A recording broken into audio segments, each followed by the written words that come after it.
검찰이 대선 당시에 윤석열 후보 검증 보도를 했던 언론인들을 수사하면서 압수수색 영장 범위를 벗어난 휴대전화 안에 포함된 개인정보를 수집했다. 그러니까 디넷이라고 하는 대검 정보망에 이 서버에 불법으로 개인정보를 수집하고 보관해왔다. 도대체 왜 그랬던 것일까? 그 의혹이 지금 일파만파 커지고 있는 상황입니다.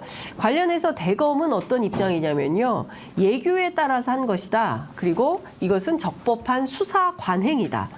이렇게 반박을 하고 있습니다. 그렇지만 대체로 이 문제는 검찰의 위법한 정보 수집이다. 사실상 민간인 사찰에 해당한다. 또 다른 블랙리스트 파문이 터지는 거 아니냐라는 쪽으로 여론이 기울고 있습니다. 이번에 대특종을 하신 분입니다. 뉴스버스 이진동 대표 직접 모시고 관련된 내용 좀 들어보도록 하겠습니다. 어서 오십시오. 네. 예. 이렇게 특종을 세게 하십니까? 그런데 이거 어떻게 처음에 파악을 하시게 된 겁니까? 이제 아시겠지만 제가 2021년 대선 국면에서 네. 보도했던 윤석열 대통령이 주임검사를 맡았던 부산저축은행 부실수사업 보도를 저희 뉴스버스에서 상당히 빨리 했었어요. 그런데 그 보도가 지금 이제 검찰이 수사를 하고 있는 그 보도에 대해서 윤석열 대통령을 낙선시키기 위한 목적의 대선 개입 여론 조작이다. 네. 이렇게 지금 수사를 하고 있어요. 네.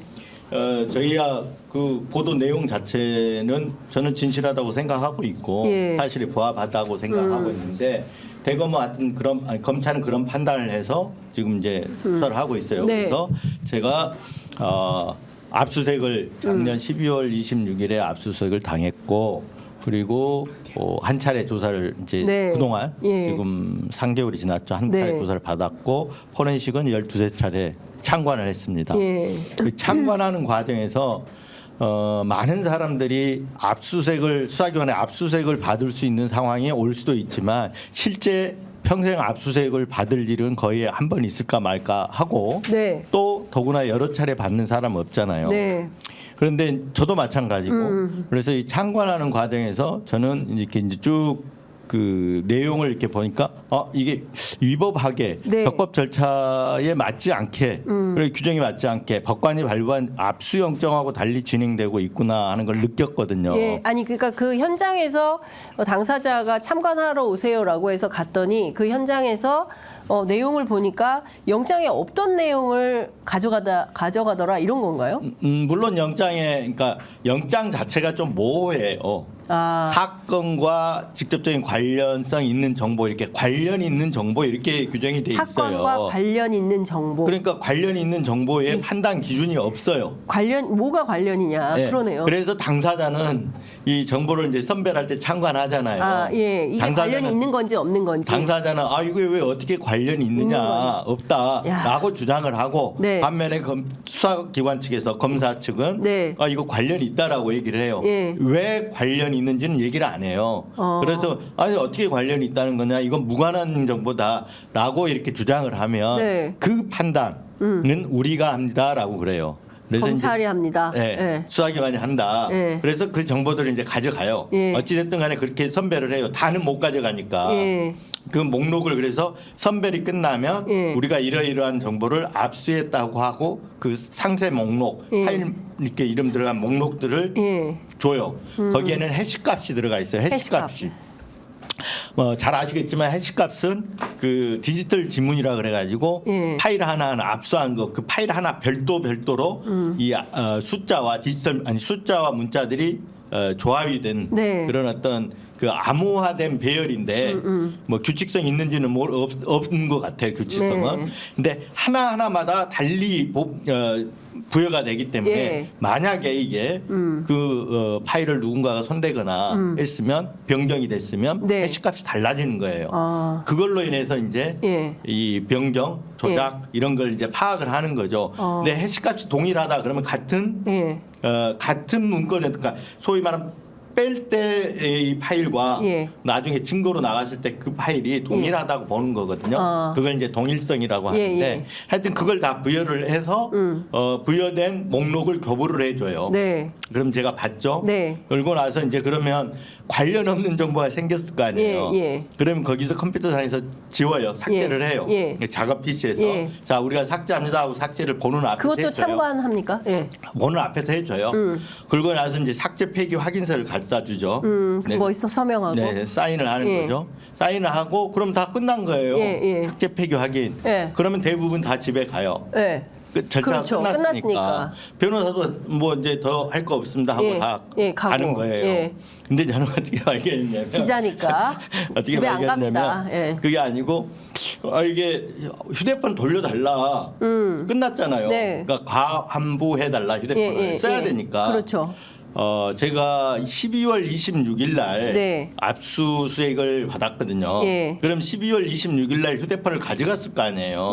근데 보통은 가져가면 최대 10일 정도면 돌려줘야 돼요. 압수영장에 10일 정도면 돌려주게 돼 있어요. 영장에 적시가 돼 있다는 거죠? 네, 돼 있어요. 근데 그때가 2월 5일이니까 거의 한 달도 넘었잖아요. 안 돌려주니까.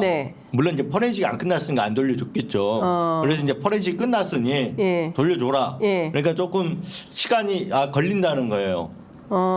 왜 걸리냐? 그래서 그걸 휴대폰에 이걸 업로드 시켜야 된다는 거예요. 왜 업로드를? 그러니까 업로드하는 시간이 이제 휴대폰 정보가 많잖아요. 몇 시간 걸린다는 거예요. 그래서 기다릴 거냐? 근데 그때가 6시, 7시 이제 끝나서 가야 될 때니까. 저녁 무렵인데. 한 5시 반쯤 된다. 그래서 가야 될 텐데 기다릴 거냐? 그래서 아니 다 삭제 폐기 한다고 그랬고 삭제 폐기 확인서까지 썼는데 뭘 업로드 시킨다는 거냐 이렇게 된 거예요. 이제. 그래서 아니 규정에서 따라서 이걸 이렇게 업로드 시키고 그래야 휴대폰을 돌려드릴 수 있습니다라고 얘기를 하는 거예요. 검찰 수사관이요. 네, 수사관이 그래서. 아니 그러면 이 영장에는 사건과 관련이 있는 정보만 압수를 하고 나머지 정보는 삭제 폐기하도록 분명하게 이렇게 돼 있고 그리고 당신들도 삭제 폐기 확인서를 주지 않았느냐. 근데 뭘 또 업로드 시키냐. 그러면 삭제 폐기 삭제 폐기를 안 하는 것과 마찬가지 아니냐. 그렇죠. 똑같잖아요. 업로드를 어디다가 시킨다는 그래서 이제 그렇게 모르죠. 저도 일단은 그러니까 압수수색을 여러 번 받아본 사람이 없기 때문에 저도 마찬가지죠. 처음이잖아요. 그렇죠. 잘 이해가 처음에 들을 땐 잘 이해가 안 가요. 그래서 똑같이 물어서 어디다 업로드를 시키는 거냐. 그때 서버에 저장을 해야 된다는 거예요. 서버에. 그래서 이제 그러면 선별된 것 외에 나머지 정보를 당신들이 하는 거는 이게 영장이 취지하고 어긋나기 때문에 나는 동의할 수 없다. 근데 당신들이 만약에 하겠다면 그건 내가 말릴 수 있는 거 아니지 않냐. 그렇지 않습니까? 가가지고 대신 나는 내 의견을 남겨놓겠다라고 얘기를 이제 하고 했어요. 그래서 이제 이렇게 막 좀 그 의문을 제기하고 좀 항의라기보다 따지니까 검사한테 물으러 간 것 같아요. 수사관이. 물으러 갔는데 이제 그 전에 와가지고 설명할 때 저한테는 이제 그 제가 가지고 나왔나 모르겠는데 그 수사주의서를 갖고 나와서 이 규정에 이제 그 규정을 혹시 여기 설명을 했다는 있나요? 거죠. 수사지휘서. 없나요? 그 나와 있는데 거기에 이제 전체 정보 목록을 저장할 수 있도록 저기 보면 체크가 돼 있죠. 오른쪽에 저걸 보여줘요. 저 빨간 부분은 밑줄이라든가 빨간 표시는 제가 직접 한 거고 여기다가 이제 그 기사에 이용하려고 한 거고 원래는 없는 거죠. 그 저기 오른쪽에 체크만 돼 있어요. 저 체크를 검사가 저렇게 체크했다 했으니 업로드를 시켜야 된다. 그러니까 얘기를 하는 거예요. 그래서 제가 따지니까 또 검사한테 가서 물으러 간 것 같아요. 근데 물으러 간 사이에 잠깐 저 서류를 놔두고 갔어요. 그래서 이건 문제가 있다라고 판단해서 제가 이제 휴대폰으로 촬영을 했죠. 잠깐 자리 비운 사이에. 그런데 수사관이 저걸 갖고 가지고 얘기하는 것 자체가 뭐냐? 제가 볼 때는 이게 나만 하는 게 아니라 이게 쭉 이런 케이스가 많구나 그렇게 생각이 되잖아요. 왜냐하면 규정에 따라서 업로드를 하고 그 다음에 돌려준다고 했기 때문에. 저기 서식이잖아요. 쓰는 서식. 저 수사관, 저 검사만 하는 게 아니라 검찰에서 중앙지검에 서식이기 때문에 이거는 문제가 있다. 그래서 이제 나갈 때 촬영해 놨고 나와서 이제 그다음에 제가 규정들을 다시 한번 쭉 다 살펴봤죠. 근데 아무리 봐도 저건 근거가 없는 거예요. 법적 근거가. 그래서 이건 불법이다, 위법이다, 네. 아무튼 판단하고 그다음에 이제 어떤 조항이 위배되는지 하여튼 이런 것들을 좀 살펴보고 네. 저런 걸 참 잘 아는 법조인들한테도 또 이제 뭐랄까 자문도 구했고 네. 그리고 나서 이제 제가 그날 의견서를 남겼지만 네. 또 나와서 정식으로 예. 의견서를 그 뒤에 한번 제출해요. 그 검찰에. 네. 예. 예. 이 정보는 예. 압수수색 영장에 예. 관련 없는 정보 삭제 폐기하라는 거 위배된다. 위배된 거다. 이게 그래서 내용 증명으로 보내신 거죠? 아니 그냥 변호인 의견서를 변호인. 직접적으로 예, 예. 공식 서류로 접수를 시켜요. 예. 네, 그렇게 하고 예. 그 전에 예. 뭐 자꾸 제가 뭐 이걸 따져가지고 이걸 돌려줬다고 하는데 그게 아니고 네. 그리고 나서 이틀 뒤에 제가 예. 이제 아까 그 의견서 내기 전이에요. 예, 예. 전이고 포렌식 끝나고 와서 이틀 후에 이제 그 기자 시켜서 야 이거 기사를 써야 되겠다. 무슨 이런 일이 있느냐. 네네. 기사를 쓰려면 네. 반론을 받아야 되니까 대검 대변인실에 공식적으로 반론 요청을 해라. 네. 그래서 이제 저랑 일하는 김태현 기자가 예. 그 카카오톡 카카오톡 메시지로 예. 이런 사안들이 위법하고 불법 같은데 네. 반론을 해달라라고 얘기를 해요. 그러니까 예. 무슨 얘기냐라고 해서 문서까지 보내달라서 문서까지 보내줬어요. 예. 예. 그리고 나서 40일 동안 이제 깜깜무소식이었고 40일간. 그때가 2월 7일 날 보냈으니까 예. 깜깜무소식이었고 예. 그동안에 그 사이에 저는 아까 말했던 의견서를 공식 접수를 하고 네. 그리고 나서 이제 의견서가 접수된 다음에 한 일주일 정도 예. 아니, 한 3, 4일 정도 있었구나. 예. 이제 다음번 포렌식 있을 거 아니에요? 예, 예. 갔더니 검사가 불러서 예.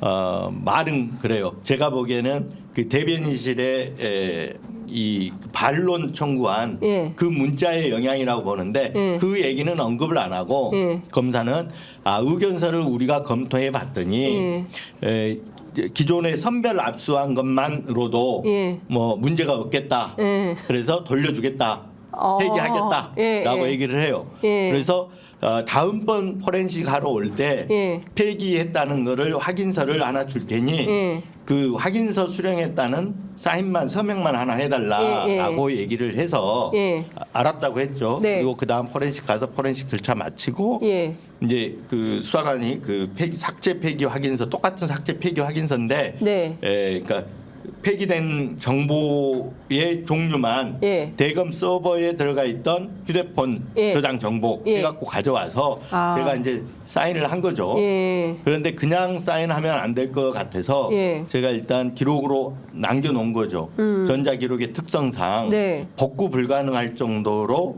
이게 폐기됐는지 여부는 네. 내가 직접 확인하지 못했다. 이렇게 밑에다가 이제 써놓은 거죠. 예. 그 네. 저기 서명란에. 네, 네. 예. 그게 이제 하여튼 이 과정에 예. 해드립니다. 그러니까 예. 아까 수사 주의서가 있다는 거, 예. 그리고 체크된 검사가 체크했다는 거, 예. 그리고 이걸 삭제 폐기했다는 거, 예. 확인서, 예. 그 대검 서버에 저장된 거 폐기했다는 확인서, 예. 그리고 또 하나는 그 대검 서버에 업로드할 때 휴대전화가 48.8기가 정도 돼요. 그러니까 용량이 네. 굉장히 크잖아요. 그러면 그게 1시간 정도 이상 걸리는 것 같더라고요. 네. 그래서 제가 그걸 지켜보면서 예. 그 업로드 됐다는 거를 그 또 촬영을 했죠. 예. 그래서 그 세 가지 것들이 예. 이제 입증 자료가 되는 거죠. 그러니까 지금 내용을 전반적으로 보면 통상의 범주 우리가 알고 있는 어쨌든 정보를 삭제하겠다고 하면 당연히 삭제됐을 거라고 사람들은 믿고 있는데 실제로 그렇지 않고 디넷이라고 하는 대검 서버에 개인의 정보가 다 보관이 되고 있었다. 근데 그 내용이 뭐냐면 관련 있는 정보.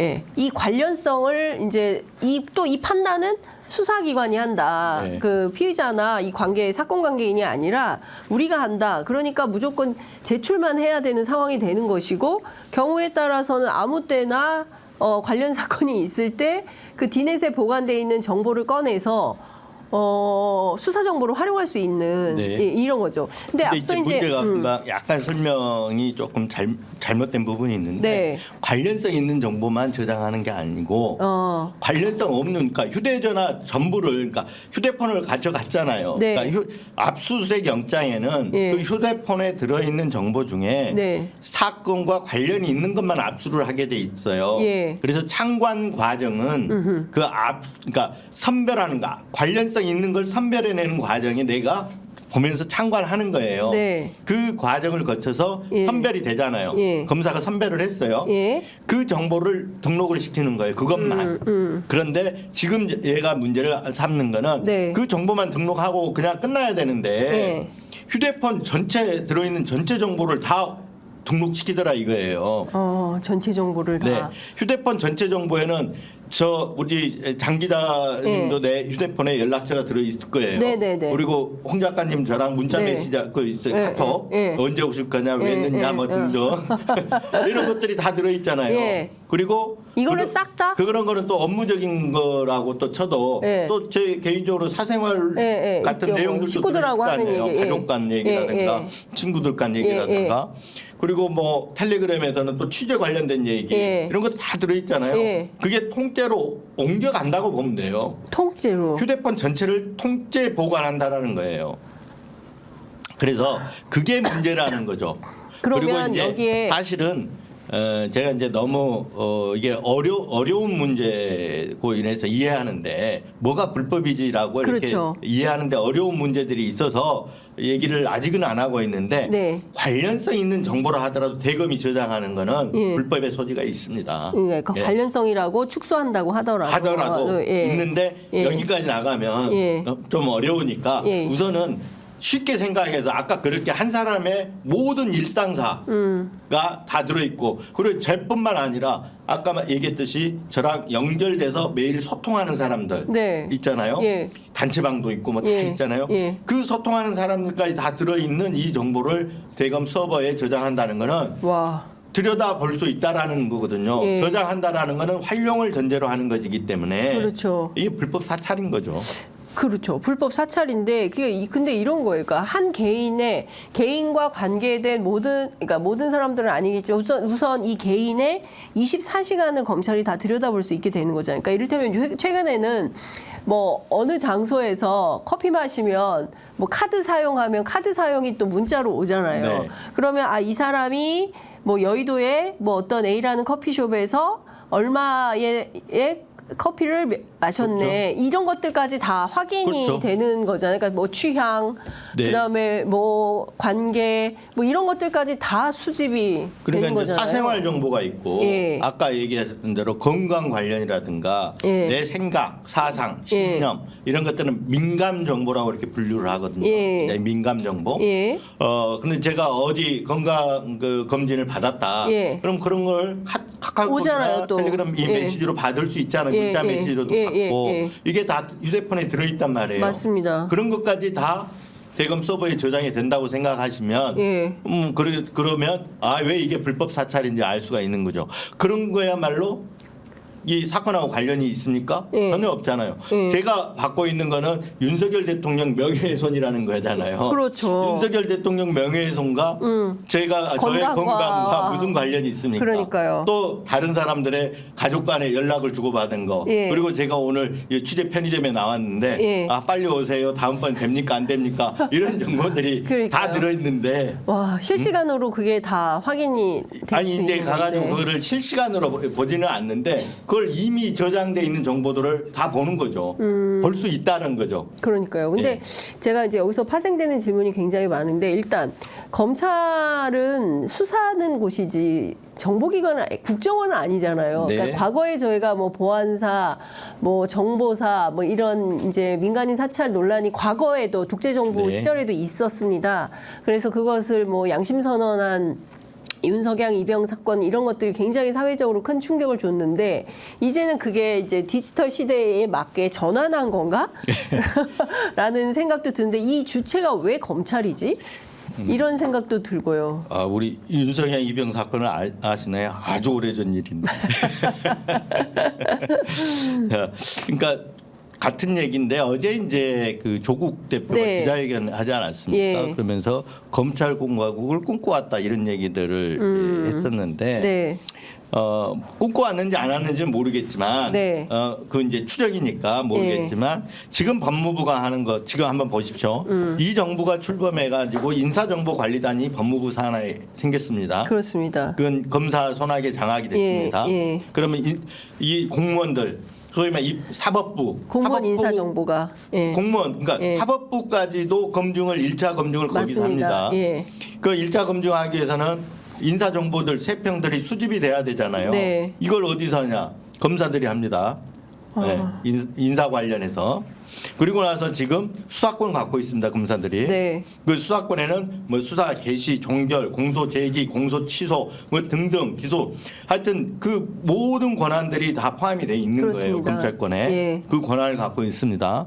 그런데 금방 얘기하신 대로 대검의 범죄정보 소위 말하면 수사정보정책관실이 네. 있어요. 예. 고발사주의 진원지죠. 그렇죠. 이 정보를 다루는 예. 곳이 있습니다. 예. 근데 수사정보, 범죄정보라고는 하는데 예. 동향정보도 수집해 오고 있어요. 동향 정보. 그거는 공공연한 비밀이에요. 다 해오고 있습니다. 예. 그런데 그곳에서 그런 검찰이 대검에서 이런 정보들까지 활용한다고 수집해서 활용한다고 생각하면 어떻습니까? 끔찍하잖아요.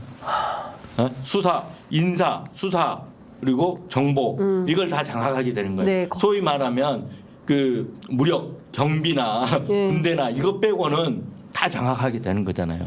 그러니까 그 고위직부터 시작해서 사실은 정부에 비판하는 그런 언론인들을 불법적으로 정보를 수집해서 사찰하는데 이용을 했다. 할 수 있다는 할 수 거죠. 있다. 그러니까 해왔는지 안 해왔는지는 이제 점점 확인이 좀 필요한 거죠. 더 확인 필요하지만 그런 정도 충분히 가능한 거죠. 예, 네. 그러니까 이 지금 드러난 사실만 놓고 보더라도 검찰이 권한 밖의 일을 하고 있는 것이다.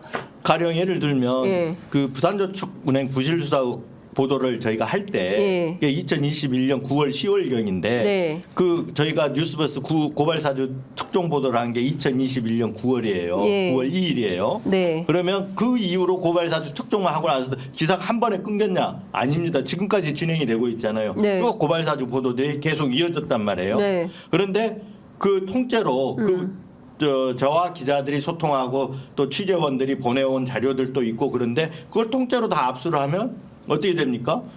전혀 부산저축은행 부실수사과 무관한 고발사주 취재를 저희들이 어떻게 했지 이게 다 노출될 수 있잖아요. 그런데 더 중요한 거는 고발사주의 진원지가 어디입니까? 대검 수사정보정책관실이에요. 그렇죠. 예. 누가 시킨 거예요? 윤석열 총장이 시켰다고, 윤석열 대통령이 시켰다고 강력하게 의심을 받고 있잖아요. 맞습니다. 지금. 예. 그것도 합리적 의심에 의심이죠. 해당이 되는 예, 거잖아요. 그런 대검이 예. 그걸 가져가서 예. 그러면 어떻게 됩니까? 당사자가 가서 들여다볼 수 있는 상황 하에 놓이게 돼 있다는 거죠. 그렇죠. 야, 그러면 그러면 갖고 와봐 이래가지고 볼 수도 있죠. 있는 거 아닌가라는 의심. 아니 그러니까 실제로 그 정보가 지금 대검 서버에 들어가 있어요. 대검 서버에. 예. 예. 이번에 압수수색하면서 그거 안 된다라고 했는데 검사가 해갖고 같이 넣어놨어요 지금. 들어가 있어요. 네. 그러면 아까 우리 장 기자 말씀하신 대로 얼마든지 이렇게 들여다보면 여기서는 고발사주 취재를 할 때 누구를 접촉했고 어떤 어떻게 정보를 갖고 있고 이걸 다 파악할 수 있는 거잖아요. 그러니까 누가 취재원이고 취재원은 연락처가 어떻게 됐고 이 취재원은 또 그렇죠. 누구를 만나고 이런 것들이 다 확인이 되는 거네요. 그걸 수사검사만 갖고 있으면 되는데 이걸 서버에다가. 대검 서버에 넣어가지고 대검 관리하에 넣어놓게 지금 해놨단 말이에요. 자, 넣어놨단 말이에요. 그러면 누구나 가서 그러니까 그 검찰 관계자들 그게 수사관이 됐든 검사가 됐든 뭐 법무부 장관이 됐든 검찰과 관계 있는 모든 관계인들은 다 이 정보를 들여다볼 수 있게 되는 거네요. 그건 아니에요? 아니에요. 그거는 이제 일단 저도 잘 몰라요. 네. 모르는데 검찰 설명은 네. 안전장치, 소위 말 시스템적으로 보안장치가 돼 있다.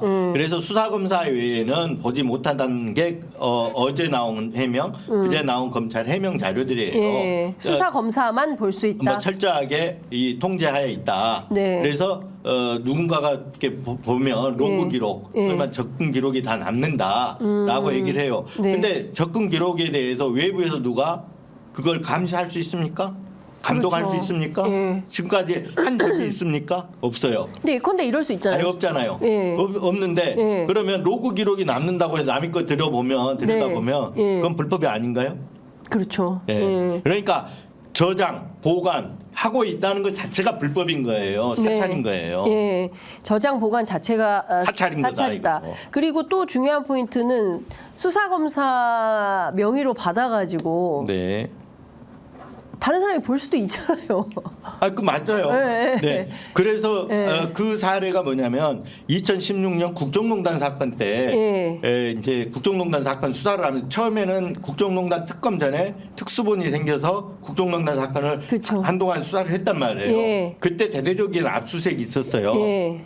그 가운데 하나가 삼성의 이제 미래전략실 미전실. 예. 사장이었죠. 그 장충기 예. 사장의 예. 그 휴대폰을 가져왔어요. 맞아요. 압수수색을 했어요. 이제 삼성 압수수색한 것 중에 하나가.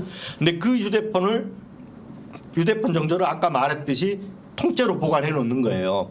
그러니까 이게 굉장히 언제부터 시작된 건지 네. 확인이 필요해요. 일단 최소한 2016년도부터 시작된 거잖아요. 그렇죠. 네, 보관해 놨다가 2018, 19년도에 그 삼성 바이오 수사라고 네. 알죠. 이제 이재용 예. 삼성전자 회장의 예. 불법 승계 혐의 사건 예.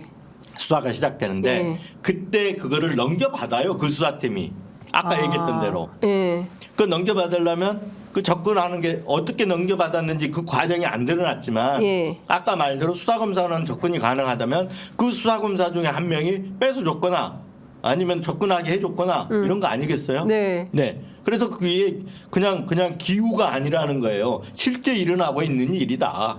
이렇게 보시면 될 것 같아요. 그러니까 소위 이제 그 정치인들 사이에 이제 어떤 얘기가 있냐면 캐비넷의 힘 얘기하고 캐비넷 때문에 뭐 이러저러한 일들이 벌어진다라고 하는데 실제 이 검찰 안에 있는 이 디넷 이것이 사실상 캐비넷으로 활용될 가능성 네. 또 의심해볼 수 아니 있는 뭐 거죠. 그 가능성이 충분한 거죠. 그 검찰 캐비넷이라고 얘기를 하잖아요. 예. 근데 밖에서는 모르는 거예요. 예. 모르잖아요. 그렇죠. 우리가 그 더킹이라는 영화를 보면 검찰 특수부를 빗대서 거기서 영화에서는 전략부라고 나오는데 네. 그 전략부 그 창고에 가보면 네. 사건 파일들이 이게 창고에 어마어마하게 쌓여 있잖아요. 예. 그러면서 이슈는 이슈로 덮는다 그래서 예. 불리한 이슈가 나오거나 자기들이 이용해야 될 뭔가가 있으면 예. 파일을 꺼내서 그걸 다시 터뜨리잖아요. 예. 뭐 예를 들어서 유명 배우의 뭐 예. 마약 사건이라든가 그렇죠. 이런 거를 예. 하잖아. 영화 얘기입니다. 네, 그거하고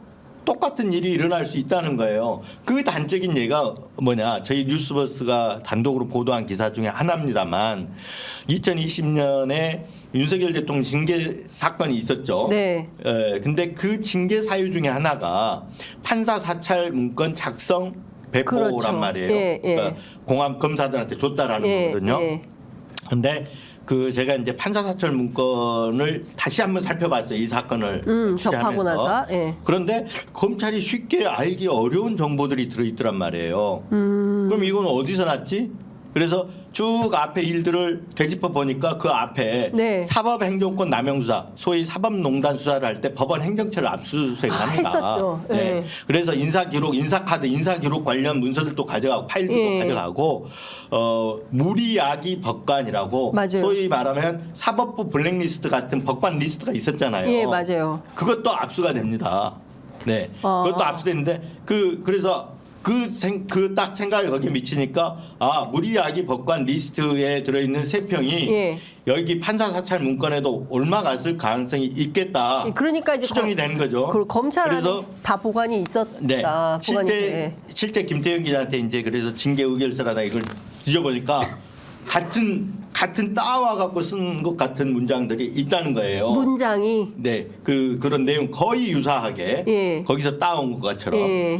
그런데 이 징계 의결서를 보면 이 출처가 어디냐? 작성한 데는 대검 수사정보정책과실인데 출처가 어디냐라는 걸 감찰 과정에서 조사를 했는데 뭐 이제 그건 굉장히 비밀이잖아요. 예. 압수된 정보를 갖다 썼다라는 건 그렇죠. 비밀이잖아요. 예. 난리 날 일이잖아요. 예. 법원에서 알면. 그럼요. 그래서 반부패부 수사했던 그 반부패부나 공공수사부에서 예. 자기들이 들어서 예. 정보 수집을 한 것처럼 얘기를 해요.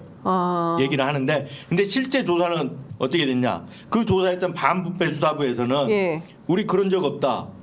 유출한 적 없다 이렇게 얘기를 하는 거예요. 예. 그 수사검사 팀장도 그렇고 예. 그 반부패 수사부장인 예. 수사부장도 그렇고 예. 그럼 나올 데가 어디예요?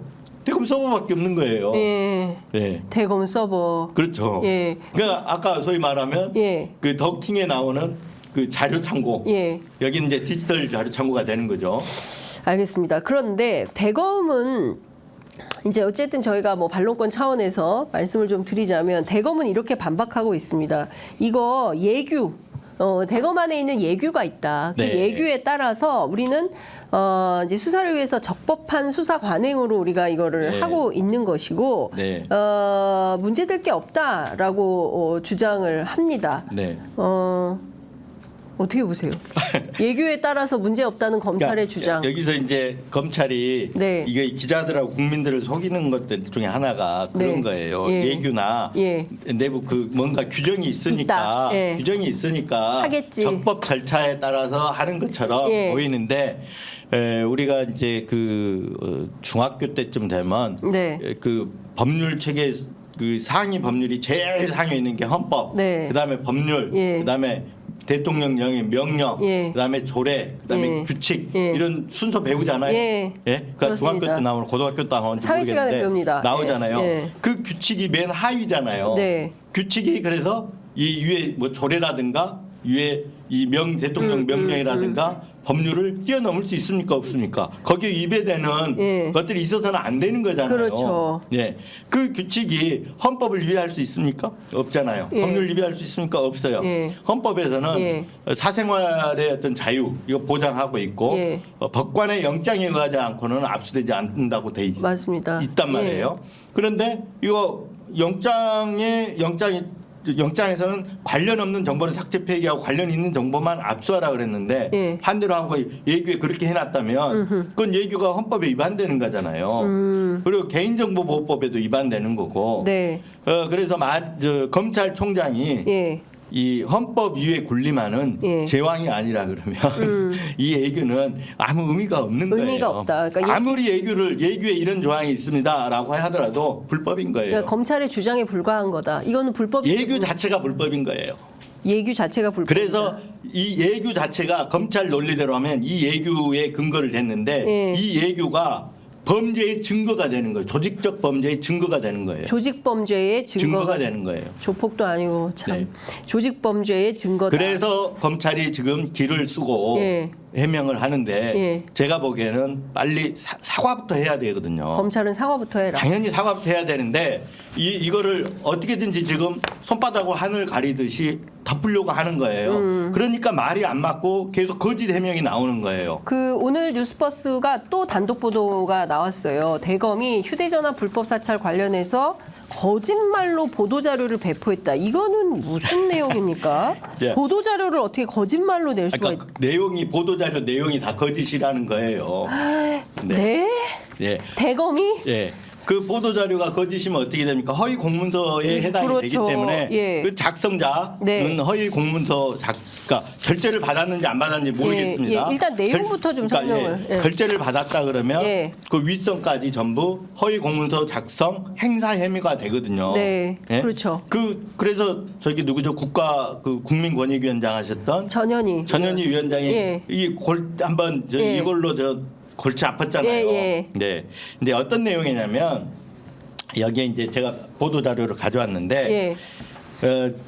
어제 나온 보도 자료입니다. 대검의 보도자료. 네. 이렇게 얘기해서 대법원은 기술적인 문제 등으로 인한 전체 이미지 보관의 불가피성을 인정하고 있다. 대법원? 대법원 판례. 대법원 판례. 판례에 예. 이런 이제 소위 말하는 기술적인 문제가 있을 경우는 아까 얘기했던 대로 휴대전화 전체 예, 할수 통째 있다. 할수 보관을 있다. 인정하고 있다는 거예요. 대법원이 예. 예. 대법원 판례. 그래서 예. 제시해 놓은 판례가 뭐냐면 예.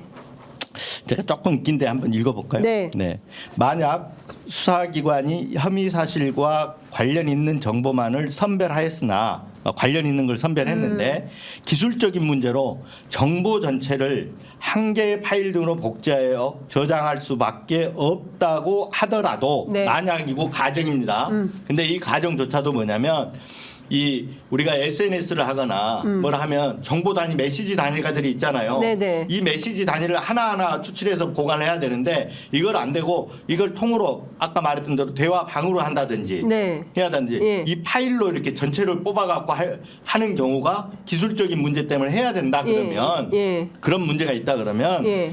이 압수 목록을 교부를 할 때 왜 그래야 되는지 설명을 해줘야 된다. 설명을 해줘야 된다는 내용이에요. 예. 그렇잖아요. 그러네요. 예. 그런데 이걸 갖다가 들이밀어 가지고 한 개의 파일 등을 복제해 저장할 수 있다. 여기다 밑줄 쫙 그어놨잖아요. 네. 마치 휴대전화 이게 휴대전화 전체 통째로 저장할 수 있는 근거다 이렇게 해놓은 거예요. 근데 저게 기술적인 문제라는 게 무슨 말입니까? 이것도 그러니까 이제 판사도 누군가가 이렇게 주장을 하니까 설령 그렇더라도 만약이 있잖아. 만약 그렇더라도 니들이 설명을 해줘야 된다. 이런 취지의 얘기란 거예요. 근데 기술적인 문제가 있는지 없는지는 나중에 또 따져봐야 돼요. 다 이 문제 끝나고 뒷부분에 제가 설명을 할게요. 네. 그런데 이렇게 얘기를 했는데 이게 어떻게 하나의 휴대폰 전체 저장 정보를 보관하고 수집하고 보관하는 근거가 될 수 있냐 이거 전혀 아니잖아요 지금. 그렇죠. 그래서 제가 이 판례를 직접 찾아봤어요. 봤더니 정반대의 판례예요. 그렇게 하면 위법하고 영장주의에 위배된다. 그래서 압수색을 취소하라. 이 판결이에요. 그러니까 그러면 이 지금 뭐예요? 이 검찰이 보도자료를 낸 이 대법원의 판례가 완전히 다른 거꾸로 됐다는 거죠. 그래서 제가 그 기사 한번 보세요. 이거는 2021모 1586인데 네이버 들어가가지고 대법원 법률 정보 이렇게 치면 대법원 법률 정보 사이트가 나오거든요. 거기에서 2021모 1586 검색어를 딱 입력하면 이 판례가 바로 하나 나옵니다. 뜨죠. 네, 나오면 누구라도 이 판례를 볼 수 있어요. 있으면 이 판례를 읽어보시면 다 알 수 있어요. 이게 거짓말이라는 거를. 세상에. 국민을 이렇게 대놓고 속이고 있어요. 왜 속이냐? 근데 어제 보도 자료가 낮에 나온 것 같은데 기자들이 다 이거 보고 나서 적법 절차에 따라서 했다라고 대검의 주장을 그냥 인용 보도를 하고 있어요. 썼어요. 그러니까 뭐냐면 이런 식으로 이렇게 마치 판례를 해가지고 예시를 이렇게 해놓잖아요. 예시를 해놓으면 기자들이 설마 대검이 검찰인데 이런 것까지 거짓말 하겠냐 이런 생각을 하잖아요. 그렇죠. 그리고 그냥 믿고 국가기관이니까 믿고 이렇게 쓴단 말이에요. 그 허점을 이용해 가지고 이렇게 대놓고 거짓말을 한 거예요. 국민 기망행위네요. 국민 기망행위고 언론에 사기를 친 거죠. 언론에 사기를 쳤다. 언론에 사기 친 거고 국민한테 사기 친 거죠. 이거 굉장히 큰 파문이 일어나야 됩니다. 네, 지금 말씀 주신 내용을 좀 들어보면 우리 법조 특히 검찰 기자들이 적극적으로 이 사건을 좀 보도를 하는 게 맞을 것 같습니다. 그러니까 지금 내용 보면 어쨌든 지금 어제 배포된 이 보도자료 자체가 실제로 그 판결문을 다 확인할 수 있잖아요. 국민 누구나. 근데 이걸 보고 제대로 된 보도를 하는 것이 기자 윤리에 맞지 않나. 그 대검에서 뿌리는 보도자료를 보고 그냥 그것만 가지고 인용 보도하는 거를 우리가 저널리스트라고 하기는 조금 어렵지 않을까라는 생각이 좀 듭니다. 여하튼 기자들이 좀 취재를 좀 해서 보도를 해야 될 것 같다라는 생각이 좀 드는데요. 근데 저는 이건 좀 어떻게 보세요? 지금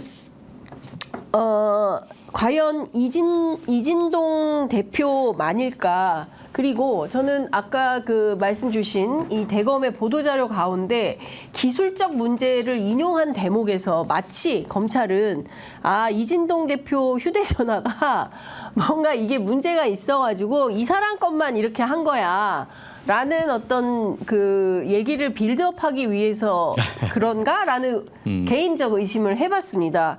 그런데 이진동 대표만 했을까요? 근데 제가 이제 아까도 얘기했지만 기술적인 문제 없습니다. 왜 없냐면 제가 12일이 13일에 걸쳐서 포렌식을 했잖아요. 예. 저는 열심히 가서 열심히 줬고 예. 열심히 취재하고 왔어요. 예. 그래서 제가 압수된 정보들을 예. 여기 다 기록을 하나하나 예. 상관하면 뭐 녹음하고 뭐 이런지는 못하니까 제가 이제 이 압수된 정보를 이거 압수합니다. 그러면 이런 식으로 이렇게 하나 기록을 다 했어요. 다 메모를 하신 거죠? 다 메모해서 예. 이제 집에 와서 이렇게 다 정리를 예. 했거든요. 하신 거죠. 예. 애들이 수학에 뭘 가져갔는지. 예, 예. 그래야 제가 이제 쓸 관련 없는 정보니까 예. 내놔라, 예, 예. 삭제하고 폐기해라, 예, 예. 의견서도 쓸 수 있잖아요. 그렇죠. 예. 그래서 이렇게 메모를 했는데 예.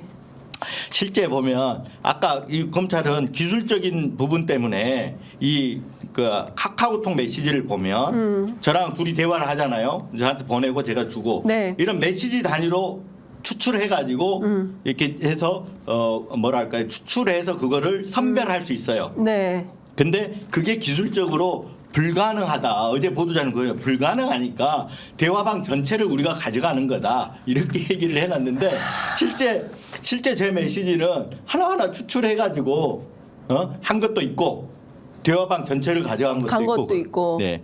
한동훈 위원장이 휴대전화 비밀번호 왜 안 풀었는지 알 것 같아요. 그러니까 네. 이 보도 자료, 보도 참고 자료인데 네. 이거 자체가 다 거짓말이라는 거예요. 네. 그리고 이제 아까 제가 1번만 설명했는데 여기 보면 2번. 네. 관련 전자정보 진위 여부를 확인하기 위한 전체 전자정보 보관도 부득이한 사유로 인정하고 있음 이렇게 했는데 이 판례도 자세히 보면 이 취지하고 부합하지 않습니다. 네, 그러니까 대표적으로 일변이 대표적에서 제가 1번만 갖고 확실한 거짓말인지 설명을 했는데 이 보도 자료를 이런 식으로 내고 있다라는 거예요. 진짜 대단한 기자 선배십니다. 자, 이거 좀 여쭤볼게요. 아니, 대단한 게 아니라 저는 이제 이런 게 나오면 꼼꼼하게 체크를 하고 확인하는 거 취재를 해야지. 그러니까 누구나 할 수 있잖아요. 아까 제가 얘기했잖아요. 네이버에 들어가고 치면 나온다니까요. 예. 네이버에 치면 나오는데 좀 확인 좀 하고 기사 씁시다. 예? 그리고 제가 이것 좀 여쭤보겠습니다. 앞서 장충기 사건, 그 삼성 미전실에 그 사건이 결국에는 법원에서 이재용 회장이 무죄 판결을 받는 결정적인 이유가 됐어요. 왜냐하면 불법으로 결계한 거기 때문에. 그런데 그러면 그게 2016년이란 말이에요. 그런데 지금 검찰의 설명을 들어보면 이 예규는 윤석열 대통령이 검찰총장이던 2021년에 만들었다.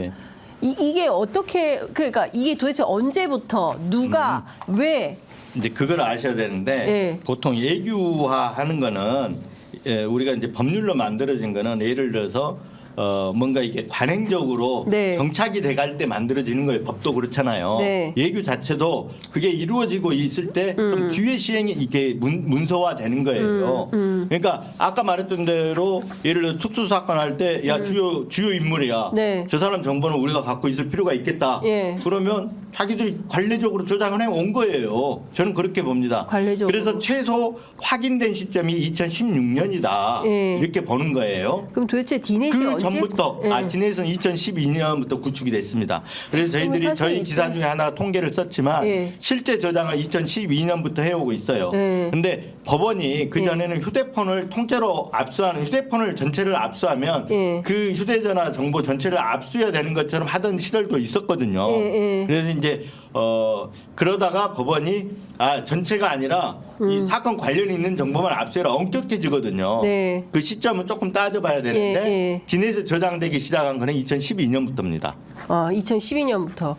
그러니까 이걸 좀 정확하게 이게 제가 보기엔 이거 국정조사도 해야 될 것 같고요. 당연히 국정조사하고 특검도 해봐야 될 것 같고. 특검도 이 엄청 큰 특검을 만들어서 이건 왜냐하면 검찰이 조직범죄를 갖고 있기 때문에 국정조사에서는 실체를 확인해야 되고 특검에서는 그 어떤 형사적인 책임을 묻는 그런 게 돼야 될 겁니다. 자, 지금 이진동 대표께서는 휴대전화 말씀을 하셨는데요. 오늘 아침 새로운 사실이 또 나온 게 뭐냐면 한겨레 보도인데요. 노트북입니다. 이번에는 허재현 리포액트 기자 쪽에 전자정보 삭제 폐기 또는 반환 확인서를 2차례 당시 지난해 12월 올해 1월 서울중앙지검 반부패 수사 일부에서 교부를 했다는 건데 실제로 허 기자의 노트북 그다음에 데스크탑의 SSD 카드 이 정보 전체를 지금 검찰 디넷에 올리겠다. 이런 취지로 좀 해석이 된다. 올리겠다 하면 올렸을 거예요. 올린 거예요. 아니 올린 거예요. 왜냐하면 제가 이제 기사를 쓸 때는 이해하기 쉽게 하기 위해서 스마트폰을 이해하기 쉽게 스마트폰을 쓴 거거든요. 휴대전화를. 그런데 그 아까 주의사항 체크된 거 보시면 그게 스마트폰이라고 명시되어 있는 게 아니라 저장 매체라고 돼 있어요. 디지털 기기. 저장 매체. 그러니까 저장 매체는 다 해당이 된 거예요. 나한테 우리 집에 와가지고 PC를 전체를 복제해 갖고 갔다. 좀 그걸 다 올리는 거예요. 그러니까 허재영 기자 같은 경우 노트북을 복제해 갖고 갔으면 그걸 다 올렸다는 거예요. 그러면 지금 압수수색을 허재영 기자만 당한 것이 아니라 예컨대 뉴스타파 기자들, 뉴스토마토 기자들, 소위 얘기하는 그 윤석열 후보 시절에 이른바 이제 검증 보도를 했던 기자들, 압수수색 받았던 기자들의 휴대전화, 노트북, 그다음에 뭐 아이패드 같은 패드, 뭐 이런 말씀해 주신 대로 저장 매체의 기록들이 전부 갔을 수 있다. 그리고 그러니까 기자들은 워낙 활동이 방대하기 때문에 원래는 그래서 집에 이제 현장에 나오면 원래는 관련이 있는 정보 키워드를 넣든지 뭘 했든지 그걸 뽑거든요.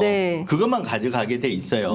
그런데 예외적으로 그런 상황이 지금 이렇게 곤란하거나 뭐 이런 경우에는 이렇게 얘기를 해요.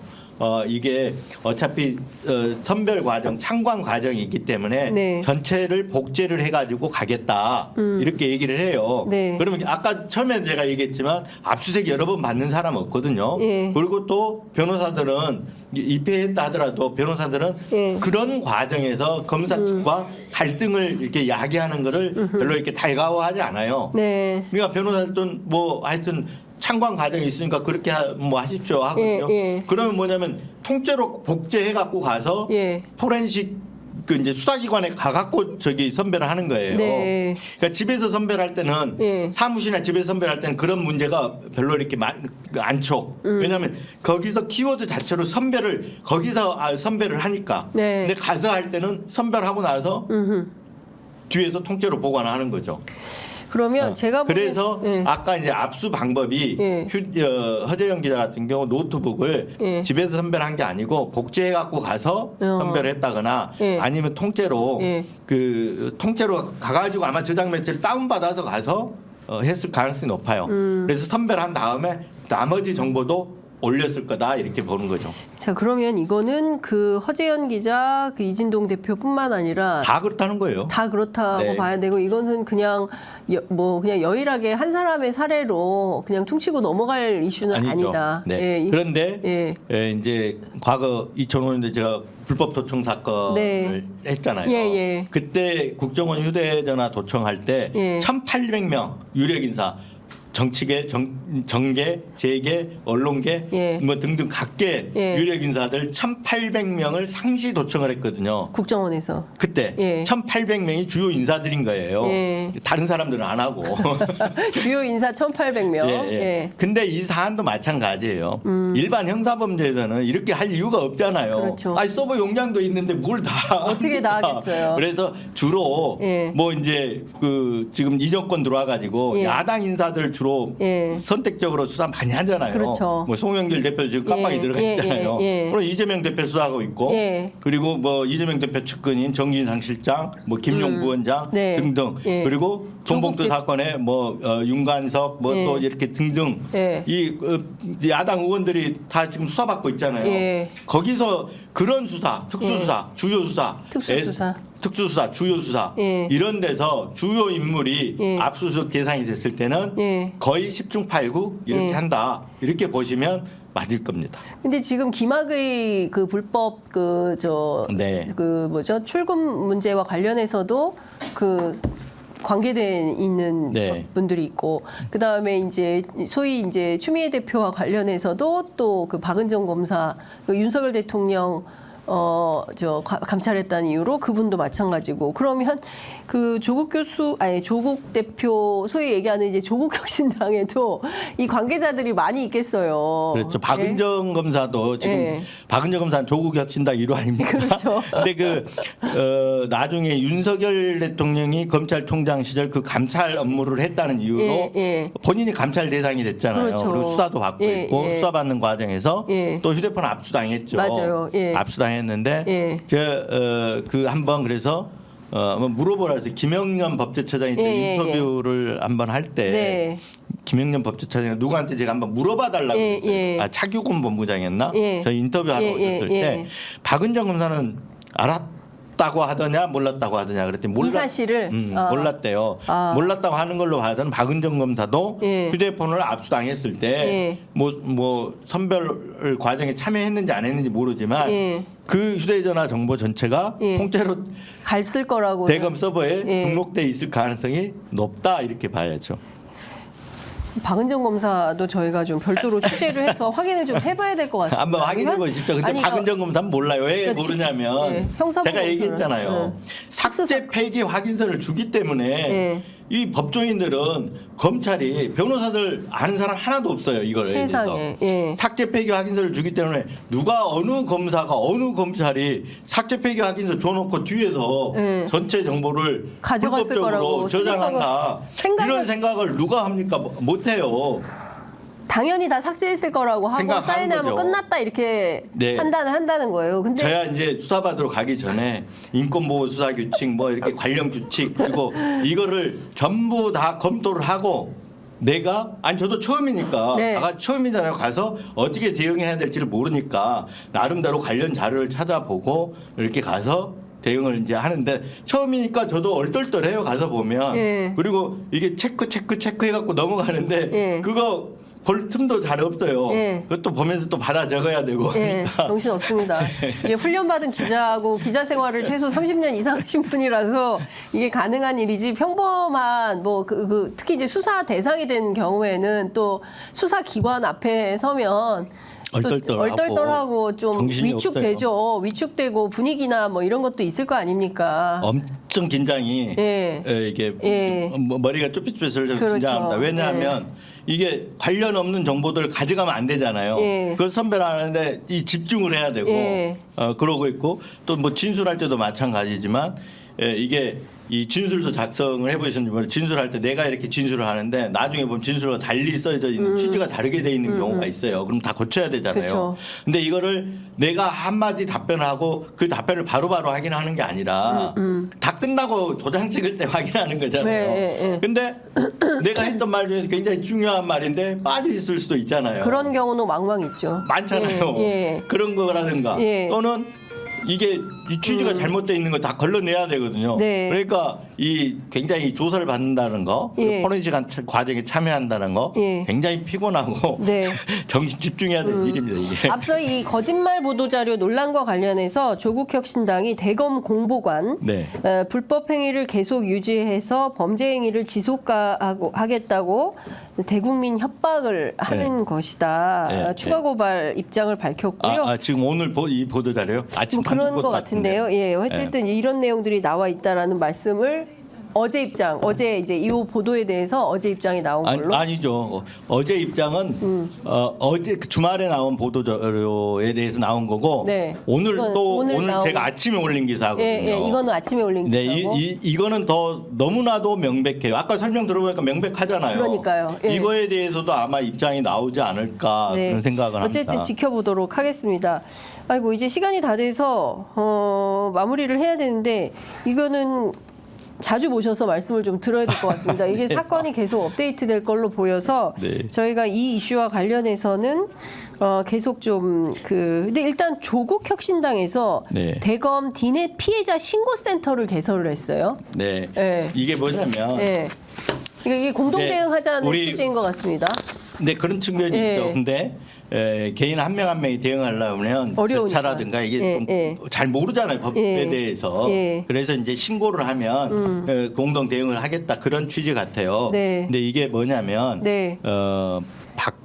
그 과거에 국정원에서 불법 사찰을 해서 네. 그 사찰 정보들이 지금 현재도 국정원에 있지 않습니까? 그렇죠. 아직 예. 폐기 안 되고 있어요. 예. 그래서 내 정보가 예. 내가 불법 사찰을 당해서 예. 어떤 정보가 있는지 예. 확인해 하고 싶다라고 그래가지고 한때 문재인 정부 시절에 네. 내 나라 내 파일 맞아요. 운동이 있었어요. 했었어요. 예. 그거하고 똑같은 거예요. 내 나라 내 파일. 왜냐하면 개인정보보호법을 보면 내 정보가 뭐가 있는지를 검찰에 요 정보 주체로서 네. 요구할 권리가 있어요. 알 권리로서. 예. 하면 답변을 해줘야 돼요. 예. 근데 개인이 하려고 하면 예. 번거롭고 예. 법지식 없고 예. 하니까 조국혁신당에서 신고센터를 만들어서 예. 그걸 해주겠다. 예. 이런 취지 같아요. 네. 네. 혹여라도 지금 그 대검 디넷 피해로 내가 좀 대상일 것 같다라고 하는 주요 사건 관계인들은 여기에 신고센터에 좀 신고를 해서 공동 대응할 수 있는 네. 그래서 이 사건 자체가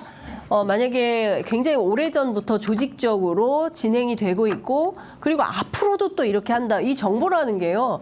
계속 쌓이면 이게 어마어마한 힘을 갖는 거거든요. 네. 그러면 이걸 가지고 소위 얘기하는 검찰공화국 앞으로 무슨 일이 벌어질지 모른다라는 의심이나 의혹을 안 가질 수가 없다. 근데 이것은 지금은 뭐 특정 정치인이라든가 뭐 지금 야당 혹은 또 뭐 언론인 일부가 되겠지만 경우에 따라서는 그 누구도 대상이 될 수 있습니다. 그렇기 때문에 굉장히 위험하고 무서운 일이다. 이게 대응해야 된다. 네, 제가 보기엔 언론사 사주들도 다 들어 있을 거라고 보여요. 언론사 사주들. 네. 예. 그래서 이 윤석열 정권의 기반이 유지되는 게 윤석열 정권이 오늘 아침에 그 조선일보 김대중 관련자 얘기 봤더니 4.10 선거가 이 정권의 운명. 윤석열 대통령 기반이 없다고 돼 있잖아요. 그리고 정치권에 기반이 없을지 모르지만 이 검찰 조직을 지금 기반으로 하고 있잖아요. 그렇죠. 아까 말했던 인사, 수사, 지금 정보까지 장악해가지고 이 검찰을 기반으로 지금 정권을 지탱하고 있단 말이에요. 그래서 검찰 공화국이라고 하잖아요. 검찰 정권이고 윤석열 검찰 독재 정권이라고 얘기를 하잖아요. 인사정보를 민정수석실을 없애고 인사정보검증단을 검찰로 가져간 이유도 그렇죠. 그런 거고 있어 보이네요. 민정수석실을 없앤 이유는 제가 그 당시에 이제 그 윤석열 대통령 대선 후보 시절에 대선 후보 시절에 된 다음인가 하여튼 기사를 쓴 적이 있는데 민정수석실을 없앤 이유는 직할 통치하겠다는 거예요. 검찰을 민정수석실을 있으면 민정수석실을 거쳐서 뭘 해야 하는데 솔직히 말해서 검찰 간부 중에 공공연하게 도는 얘기가 검찰 간부 중에 윤석열 대통령 저녁에 술 먹다 전화 받는다는 사람 많아요. 서초동에서는 공공연한 비밀이에요. 그게. 네. 그러면 지금은 모르겠어요. 제가 들은 지가 몇 달 됐는데 지금 모르겠는데 전화 받으면 어떻게 하겠어요? 믿고 있어라는 한마디 뭘 사건에 대해서 구체적으로 얘기를 안 하더라도 얘기하면 어떻게 되겠어요? 대통령 관심사안이 되는 거죠. 그렇죠. 관심사안이 되는 거죠. 대통령 관심사안이 되면 열심히 수사해야 되는 상황이 되는 것이죠. 저도 사실 비슷한 얘기를 좀 듣긴 했습니다. 대통령이 술 드시다가 전화 많이 하신다. 전화 통화한 정치인들도 많고요. 그렇죠. 많죠. 심지어 평론가들도 전화를 받더라고요. 아 그래요? 평론가가 받는 건 처음 들었는데. 뭐 친한 평론가가 있으시더라고요. 170석 이번에 여당이 170석 정도는 할 것이다. 이런 정도 평론을 해야 전화를 받을 것 같아요. 네. 대체로 그런 분들입니다. 여하튼 오늘 굉장히 놀랍고 충격적인 사건 대상자이기도 하고 당사자이시기도 하고요. 정말 꼼꼼한 취재를 통해서 확인한 내용 저희가 잘 들었습니다. 저희가 또 모셔서 관련된 말씀 드려야 될 것 같습니다. 오늘 말씀은 여기까지 듣도록 하겠습니다. 고맙습니다. 네.